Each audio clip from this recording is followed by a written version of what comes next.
This is Gary Butterfield. This is Cole Ross. This is Monster My Podcast. And these are the hunting horrors of Nyarlathotep. There's a monster in my podcast. I love it when bat-like wings are described as umbrella-like, because I think that's a very effective image. I love it that they have wing points that they can decide to put into two wings. They can go wings akimbo, or they can invest all of them in a single bastard wing. Yep, like they're playing Spore with themselves. Yeah, so these are like negative coatls, something like that. Sure. Yeah, big old flying snake creatures with bat wings that speak in great harsh voices. Mm-hmm. Oh, and they're also 40 feet long. And they're Harrier carriers, Harrier creatures for some of the gods. So like these show up, and the gods ride in on them. Apparently, is what they mean. I guess what they mean by Harrier. I think Harrier like arrives ahead, almost like a harbinger. Yeah, a lot of words that begin with H that mean that same thing. I know, right? Hardly simplify, man. That's actually like a really weird accidental foreshadowing for the next entry. I didn't do that on purpose, but like, yeah, just keep that in your pocket for 2 days, everyone. Okay. Just chill out. It's fine.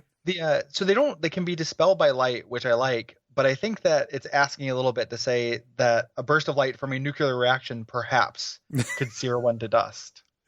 I think if I have access to nukes, I'm not really necessarily concerned with the light searing these things to dust. That changed. So this is the first mention of nukes. I'm positive there has been a Lovecraft story where a god has been rebuked with a nuke, given the old nuke rebuke. So I'm not necessarily kind of interested in this 40-foot long snake. I think anything 40-foot long would turn into ash when a nuclear explosion goes off. They have 26 hit points. Jeez. Like, I mean, they're not particularly hardy. Right. Like, it's not like a nuclear bomb does 1d20 hit points. Yeah.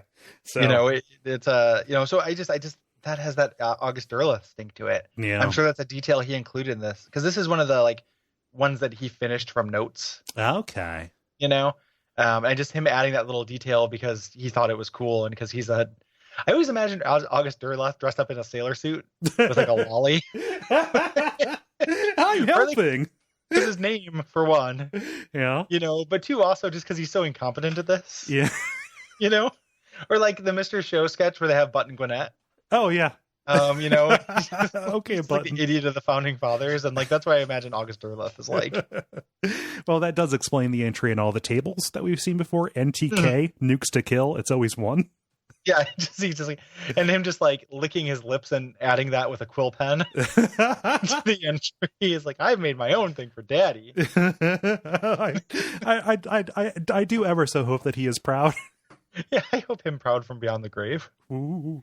Was me right or was me wrong? Yeah. It's 9-point armor skin can't be impaled by bullets. So maybe that's what had impressed the Derleth such. Yes. But I don't know. It seems like you've got magic and stuff if you're playing Call of Cthulhu. Like, yeah. These are ill considered in a way that only Dandy Boy could do. Damn you, but also bless you. I am he's the original Horse of the Invisible of humans. Brought to you by our backers at patreon.com/Duckfeed.tv.